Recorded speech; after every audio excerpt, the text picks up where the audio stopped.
on here. It's about 80% of people watch this video or this team talk afterwards. So I feel like I'm still talking to everyone while I'm doing this, even though not everyone's here. But anyway, I hope you have all had a good time off. This is the first one back. We stopped it for it's about 3 weeks now. It feels like a long time.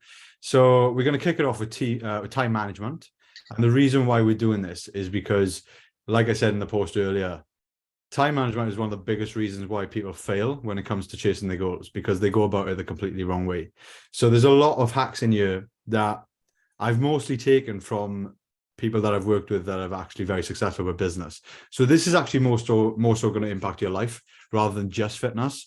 But I've obviously given the examples around fitness so that it's going to actually directly impact everyone.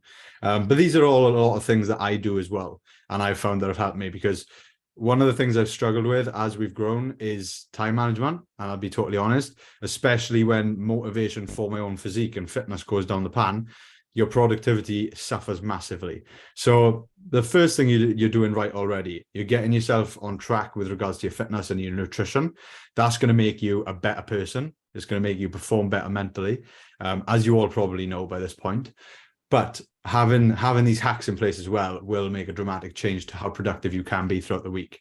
So a lot of you are high performers. You know, you're in college, you're in university, you're chasing stuff with work, with your own jobs, with your own little challenges you've got going on. So hopefully this will be of value to a lot of you. Is there any questions that people want to ask before we start? I'm going to do it a bit different this time. Is there anything that you want to ask before we kick off? No, okay, I'll just crack on with it then. We'll do the questions at the end.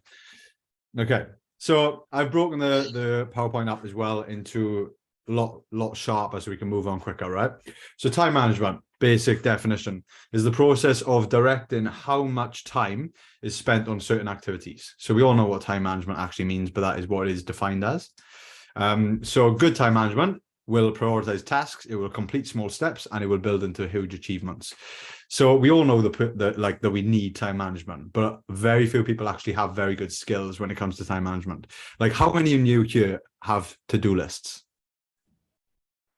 or use to-do lists? Yeah, so just two of you. There's probably others with a mic off. Yeah, so to-do lists, probably the most common. I think most people will probably run a to-do list, but how you run it is what makes it successful. Because here's another question: how many of you actually get the to-do list done every single time? Yeah. Do you get it done? Yeah, most days, yeah. Yeah, I know you'd say yeah, because you've got a set. You have. Seb, do you get it done?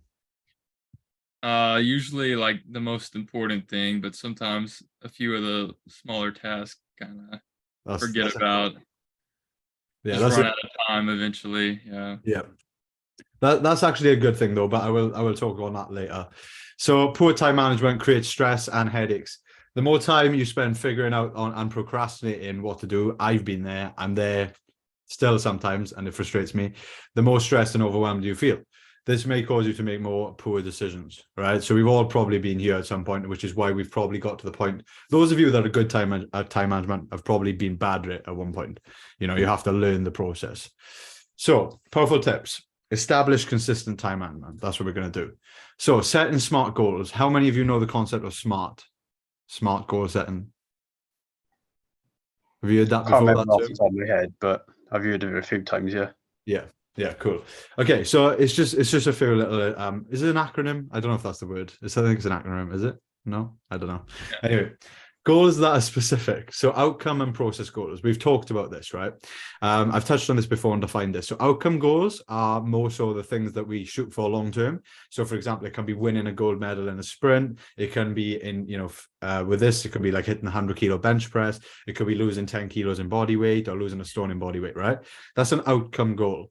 A process goal is the steps that you need to take to get there. Because a lot of people, how many of you at the start of the year, this is very, very, it's going to relate to a lot of you, right? Where you write down all these goals. Have a look at the goals that you've written down after this, okay? Have a look at the goals you've written down and check yourself and ask yourself, are these outcome goals or are these process goals?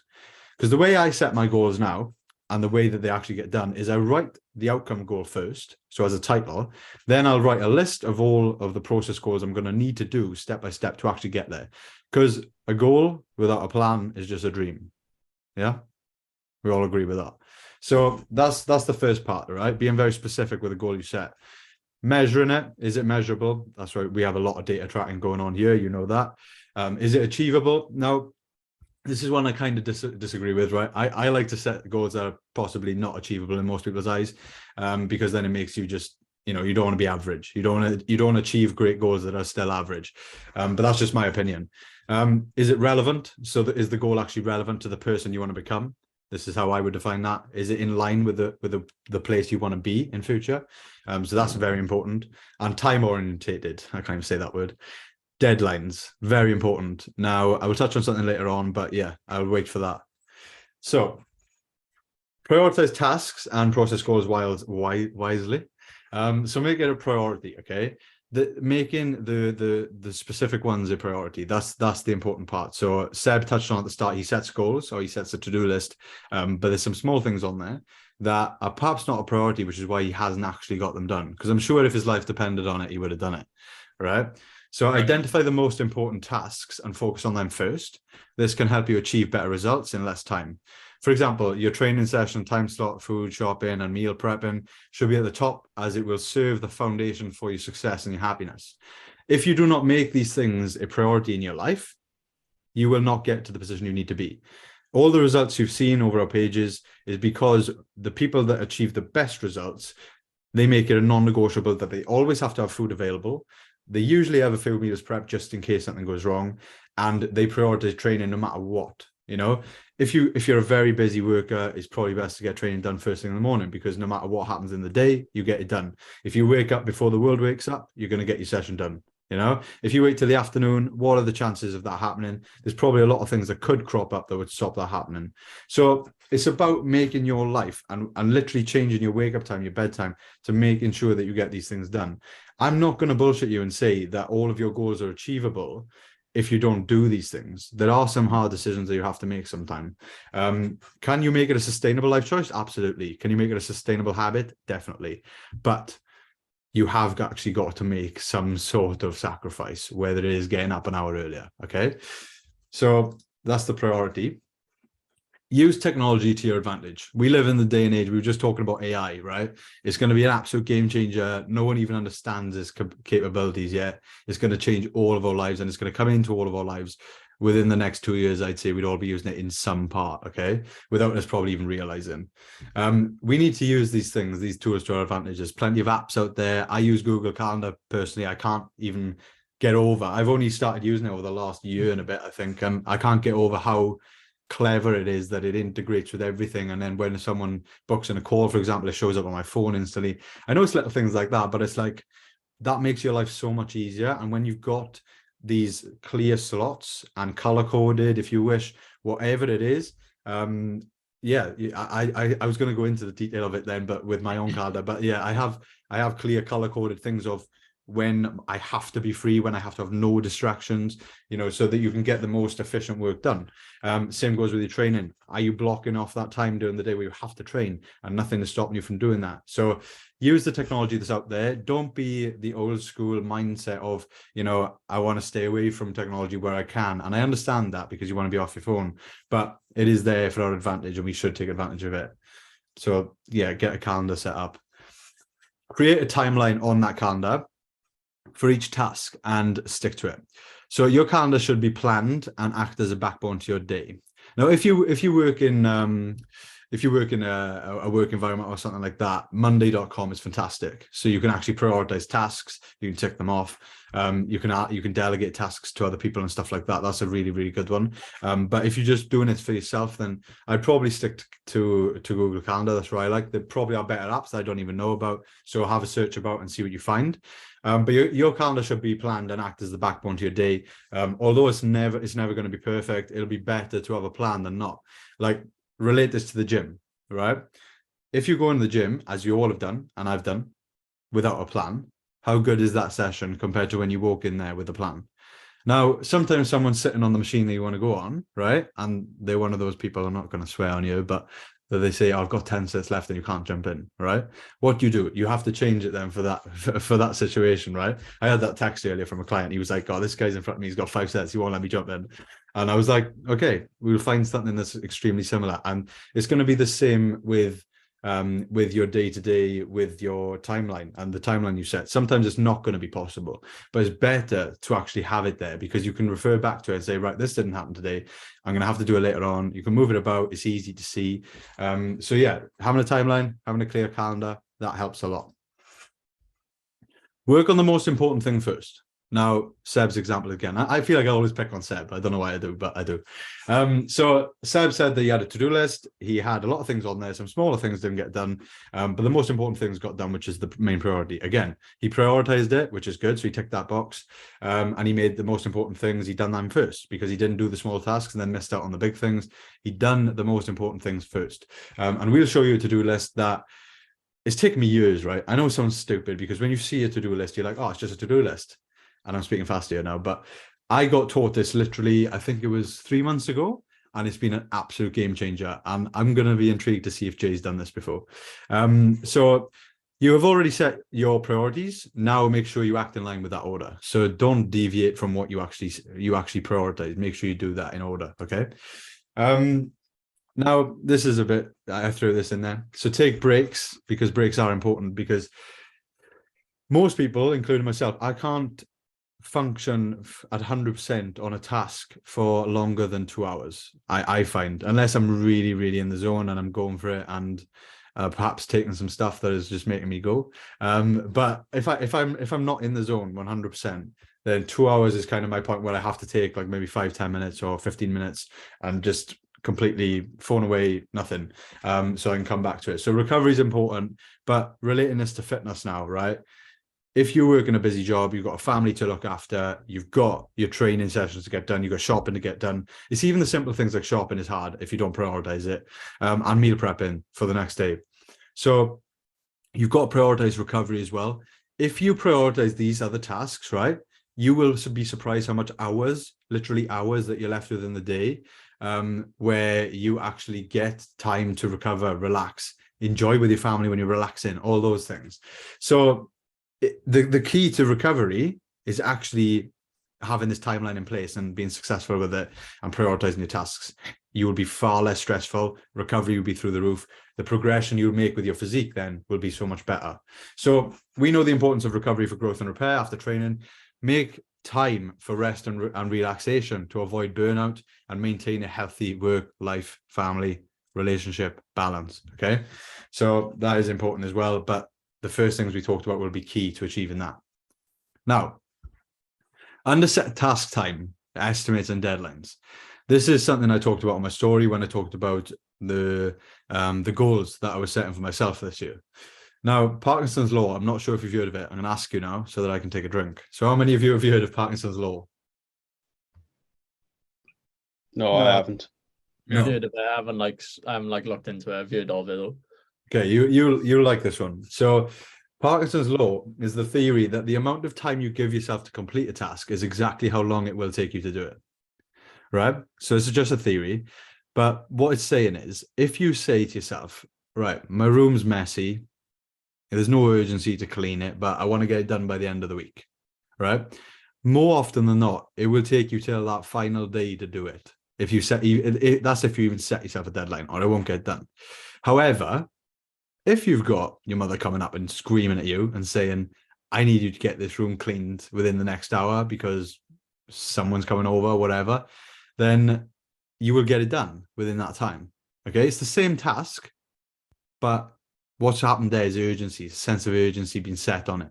Now, if you set yourself deadlines to goals, whether it is, let's relate it to body fat, because that's very easy to control. Whereas I was going to say strength, but sometimes that doesn't always work out in line. So let's say that you have to lose 4 kilos. Okay. If you set yourself 6 months to do that, it will take you 6 months, because when opportunities come up where you have to, you can go out, you have the option to go out, you have the option to go for meals, you have the option to go for multiple meals per week or multiple nights out, you will do it because you're like, the deadline's 6 months away. I don't have to make weight till then. How many fighters and boxers and UFC fighters have you seen that literally leave themselves out of shape until last minute where they make weight? And I know they do it for other reasons, but they will leave it to last minute purposely, right? Now, we can literally say that the time that you set yourself is what it will take you. It is what it will take you. So why don't we flip that on its head? why don't we set ourselves an extreme deadline that's very, very close and unrealistic, so that you work even harder to maximize those results and fast track that progression for you to get there. So you're flipping that concept on its head. You're setting yourself a deadline now that's even closer. It may add a little bit of stress, but you may work at a level that you didn't even know was possible for yourself. Okay. So if you have got a deadline in place, you have got a reason to be there on time, then more likely than not, more often than not, you're going to actually do what it takes to get there, because you're in that mindset of, I've got to do this by then. So I'm going to do it. I'm going to follow the plan. I'm going to execute. I'm not going to deviate. Okay. This applies to business as well. This applies to work. This applies to anything. If you set unrealistic deadlines and unrealistic goals, you might see a side of yourself that you've never seen before. And that is worth trialing, because you don't know what you're capable of until you try. Until you put under those conditions, you never know. So that excites me, because it's flipping so Parkinson's law, that applies to everyone, but it applies mostly to average people. That's how they found out about it. If you flip that on his head, you can become a very, very high achiever. So that's exciting to use that for yourself, for your benefit. Okay. Don't sweat the small stuff. Yeah. So this is the to-do list I was talking about. This is the thing I learned. Okay. So what I used to do before, just a little story about me, was I used to set my to-do list with days, right? So it would be like Monday, I've got to do this. Tuesday, I've got to do this. Wednesday, I've got to do this. On the weekend, I've got to do this. How many of you done that? Is that how you set your lists? Right. Yeah, I want you to do that. Do you still do it? Not anymore, no. Okay. How do you set your list now? I don't really have a list, to be honest. Okay. All right. How do you do it, Jay? Because you were nodding then. Is that how you do it?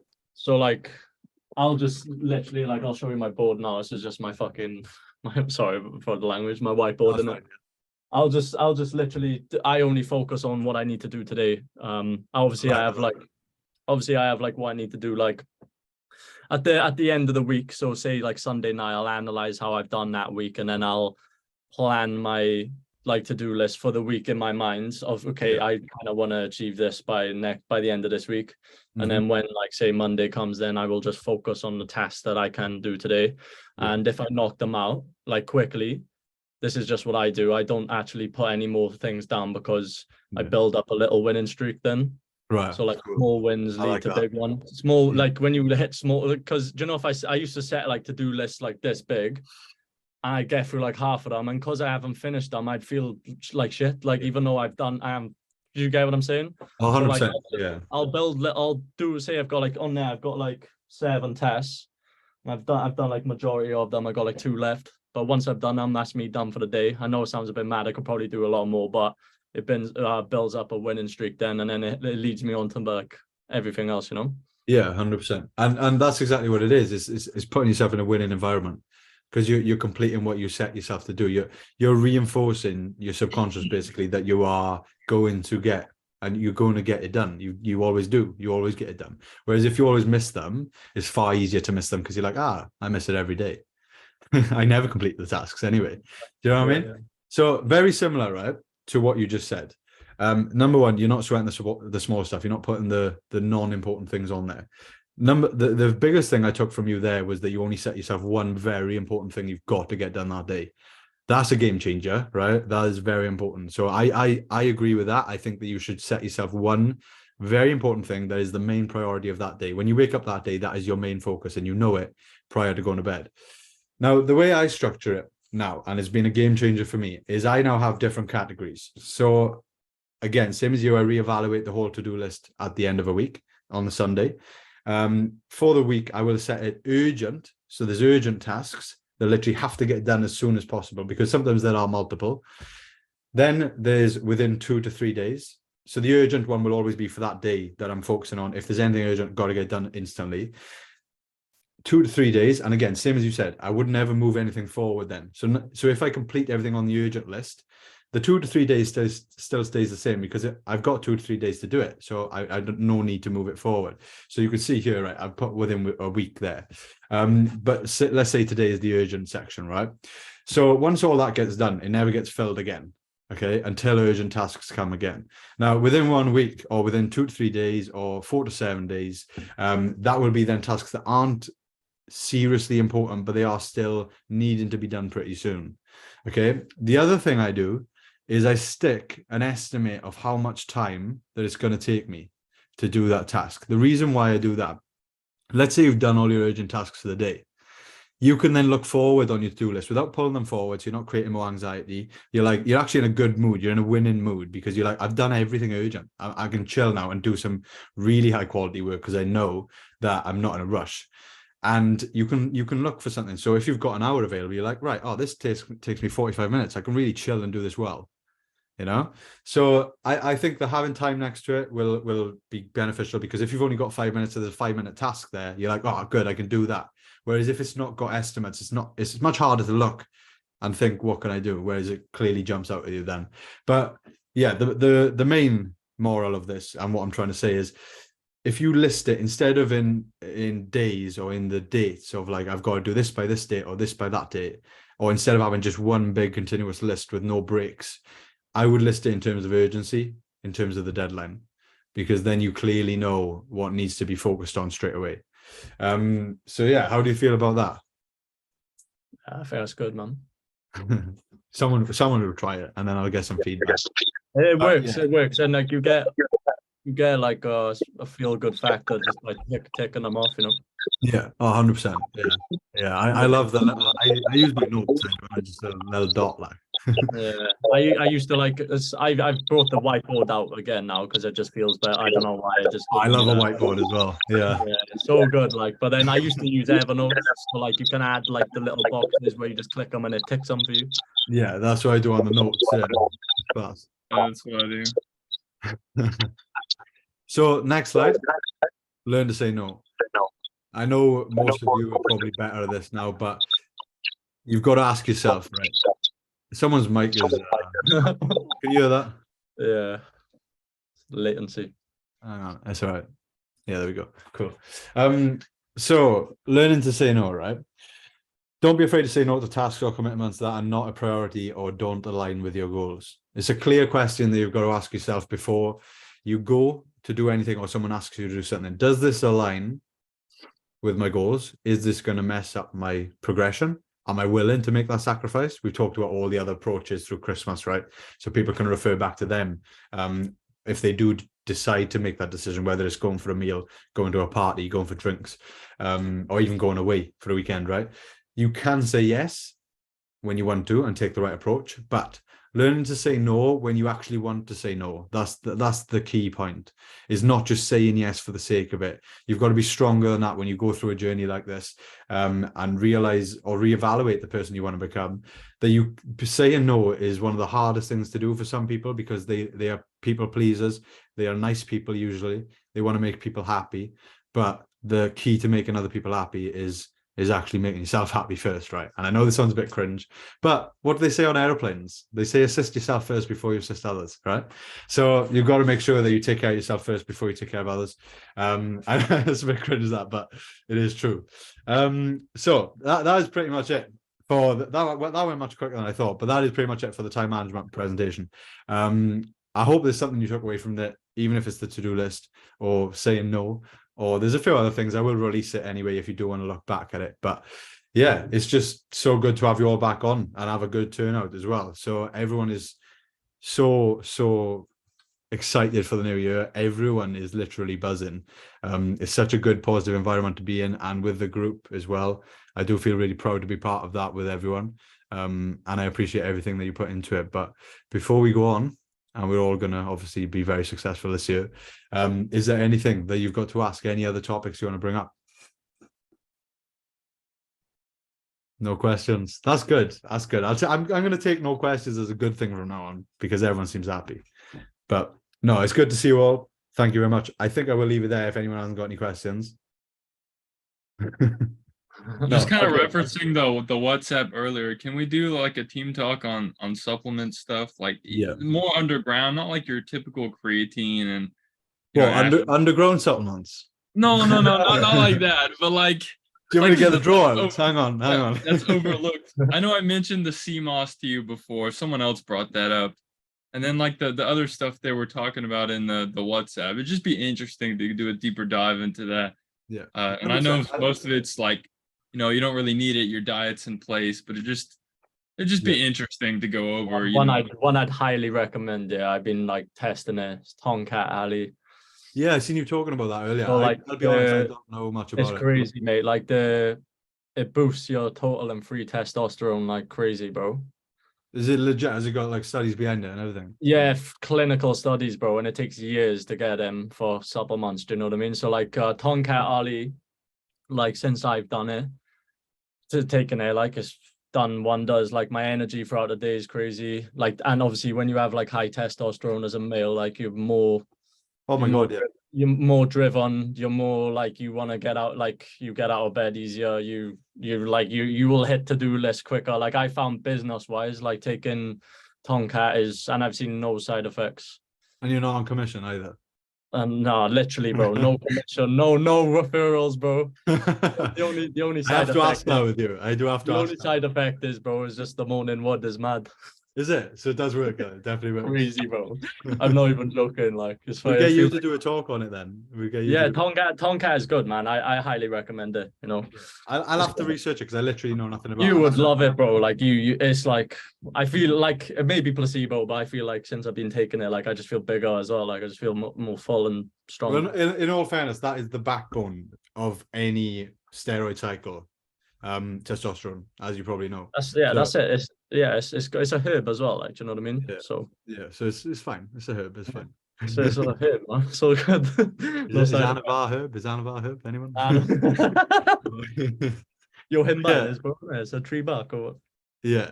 No, I'll research it myself. Like I'll have a look into it. But I'll be honest, I was going to say to Seb, I would never do a talk on anything that I'm not fully confident in or I know what I'm talking about, you know. So I would never want to do a talk on something that I don't know.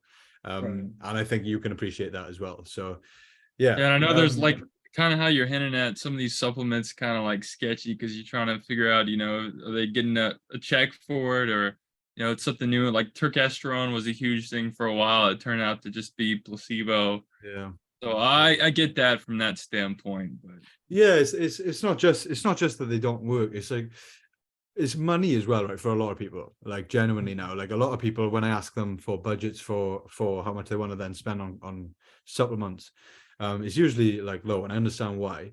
But so I try and stick most of the time to like the essential that I think that we know will 100% make an impact to the point where the client sees the benefit and they're like, oh, this is worth taking, you know. But if Jay is saying then that is worth trying, like there's no reason why you wouldn't have a go. Yeah, I like obviously like it's up to you. Like most of the time, you just got to do your own research about them. Like that's what I've done. But like I just seen loads of benefits from people taking it. If I see some like I'm just quite a free spirit, mate. Like if I see some like other people doing something that works, I'll try it, like, you know what I mean? And for me, it's personally worked in it. And like a couple of people I've recommended it to, they've seen good benefits as well. So brilliant. Yeah, 100%. I'm interested in that because I've never heard of it. That's the thing. Like, yeah, it's Tomcat Ali is called. Like it's been used in like ancient Chinese times and stuff, bro. It's mad. If the Chinese using it, then we should definitely use it. Right. I'm gonna leave it there. And next topic. Obviously, Seb is interested in subs. If there's anything else you want to see, make sure that you put it in the chat and keep the chat going. Like it's good to see it active. Anything you need, as always, you can reach out personally. And how are you all finding the app so far? Please don't rinse me. It's good, man. I love the logbook, man. Like it's so easy to track. Yeah, cool. It has been pretty good so far. Like there's been a few glitches and a few bugs and